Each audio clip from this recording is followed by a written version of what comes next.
বন্ধুরা কখনো ছেড়ে যায় না। পৃথিবীর সবাই চলে যাবে, তোমার মেয়ে, আমার মেয়ের বিয়ে হয়ে গেল কিছু, সে আমাকে ছেড়ে চলে গেছে, সবাই ছেড়ে চলে যাবে, বাবা মরে যাবে, মা মরে যাবে, কিন্তু বন্ধু কখনো হারায় না। আমরা যে নতুন নতুন, আমি ইরেশের একটা নাটক করে আসলাম কিছুদিন আগে কক্সবাজারে, ওখানে এই সংলাপটা পড়ে আমি খুবই মুগ্ধ। আমি ইরেশকে বললাম যে তুমি এরকম একটা চমৎকার সংলাপ লিখেছ। ইরেশ জাকিরের লেখা। তো ওখানে সংলাপ ছিল যে সবাই চলে যায়, তো আমি বলি শুধু বন্ধুরা ছাড়া। আরো একটা জিনিস, আমিও মানে এটা এখন আজকে রিয়েলাইজেশনে আসবে যে হ্যাঁ, সবাই ছেড়ে যায় বন্ধুরা ছাড়া।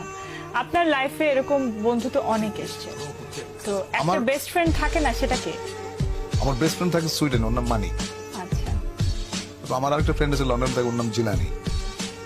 ঢাকায় আমার ফ্রেন্ড আছে ইব্রাহিম, রিয়াজুল। কিছুদিন আগে আমার বন্ধু মারা গেছেন, দুইটা বন্ধু মারা গেছে আমার। একটু মোহাম্মদ জুবাইর লিখতো,